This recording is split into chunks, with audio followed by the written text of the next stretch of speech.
एक बार की बात है, एक बहुत बड़ा नेता एक साधु के छोटे से आश्रम में गया, क्योंकि उसने बहुत सुना था उस साधु के बारे में और उसके मन में आया कि मैं एक बार जाकर के देखता हूं कि लोग इतनी तारीफ क्यों करते हैं उसकी। तो जब वो उस आश्रम में गया तो वहां पर एक छोटा सा कमरा था जहां पर एक कालीन बिछा हुआ था।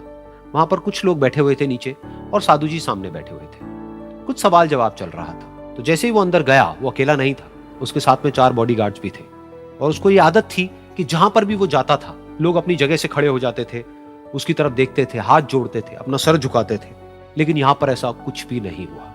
साधु ने उसकी तरफ देखा तक नहीं, क्योंकि वो साधु किसी के सवाल का जवाब दे रहे थे। लेकिन नेता को इस बात पे गुस्सा आ गया। नेता को लगा कि ये मेरी बेइज्जती है। तो उस नेता ने साधु की बात को बीच में ही काटते हुए थोड़ा गुस्से से कहा, मैं आपसे कुछ कहना चाहता हूं। साधु ने उसकी तरफ देखा और बोले, आप थोड़ी देर रुकिए, पहले मैं इनके सवाल का जवाब दे लूं, उसके बाद में मैं आपसे बात करूंगा। तब तक अगर आप चाहें तो आप बैठ सकते हैं। बस साधु का इतना कहने की देर थी, नेता का चेहरा गुस्से से लाल हो गया और फिर उसने अपना सारा गुस्सा उस साधु के ऊपर निकाल दिया। अभी तक वो नेता बहुत ही तमीज से बात कर रहा था, यानी कि आप कह करके बात कर रहा था। अब वो तू तड़ाक पे उतर आया। नेता ने उस साधु को कहा, तुझे पता भी है मैं कौन हूं और तू किससे बात कर रहा है? साधु ने उसकी तरफ देखा और कहा, मुझे इससे कोई फर्क नहीं पड़ता कि आप कौन हैं, लेकिन आप जो कोई भी हैं, अगर आप चाहते हैं कि मैं आपके सवाल का जवाब दूं या आपसे बात करूं तो आपको कुछ देर रुकना होगा।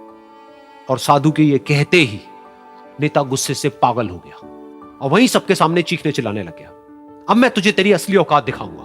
तूने मुझसे पंगा लेकर के ठीक नहीं किया है। तुझे पता भी है मैं तेरे बारे में क्या सोचता हूं। साधु ने फिर से उसकी तरफ देखा और बड़े ही प्रेम से कहा कि मुझे इससे कोई फर्क नहीं पड़ता है कि आप मेरे बारे में क्या सोचते हैं।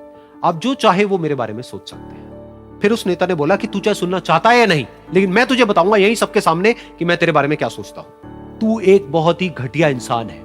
तू कोई साधु नहीं है, तू एक ढोंगी है, पाखंडी है और यहां पर जितने भी लोग बैठे हैं उन सबको बेवकूफ बना रहा है। तेरा बस एक ही मकसद है कि इन लोगों की जेब में जितना भी पैसा है वो सब तेरे पास में आ जाए। तू अपने फायदे के लिए इन लोगों का इस्तेमाल कर रहा है और अब मैं तुझे नहीं छोड़ने वाला। तेरा पर्दाफाश करके रहूंगा पूरी दुनिया के सामने।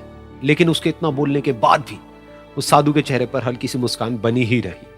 ये देखकर वो और तिल मिला गया और उसने कहा, अब बहुत हुआ, अब मैं यहां 1 मिनट भी नहीं रुकने वाला। लेकिन अभी भी तेरे पास में मौका है।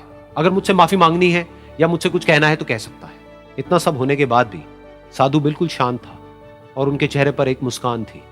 उन्होंने अपनी आंखें बंद कर ली। फिर साधु ने अपनी आंखें खोली, हाथ जोड़े और कहा कि मुझे आपसे कोई गिला शिकवा नहीं है। मेरे मन में आपके लिए कोई भी गलत ख्याल नहीं है। जो भी आपने मेरे बारे में कहा वो आपकी अपनी सोच थी। तो मुझे आप में कोई भी बुराई नजर नहीं आती है। मुझे आप एक बहुत ही भले इंसान लगते हैं। और साधु के इतना कहते ही नेताजी का दिमाग 7वें आसमान पर पहुंच गया। उनके चेहरे पर एक अजीब सी खुशी थी, क्योंकि उस साधु ने वो ही कहा जो बाकी सब लोग उस नेता को कहते हैं। और वो खुशी खुशी उस आश्रम से अपने घर की तरफ चला गया और जा करके अपने पिताजी के साथ में बैठ गया।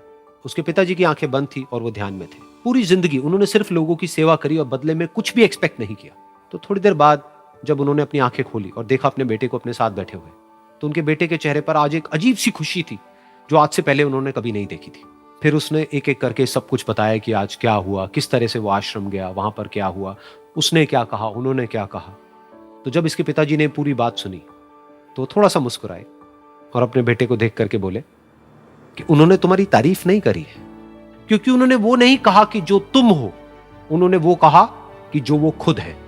और तुमने जो भी कुछ उनको कहा वो नहीं कहा कि जो वो है, बल्कि तुमने वो कहा जो तुम खुद हो। यही बात वेदों में भी कही गई है, यथा दृष्टि तथा सृष्टि। ये दुनिया तुम्हें वैसी नहीं दिखती है जैसी कि ये दुनिया है। ये दुनिया तुम्हें वैसी दिखती है जैसे तुम खुद हो। जिसकी नजर जैसी है उसके लिए ये दुनिया वैसी ही है। तो अगर तुम अपनी दुनिया को बदलना चाहते हो तो उसका सिर्फ एक तरीका है, अपनी नजर को बदलो।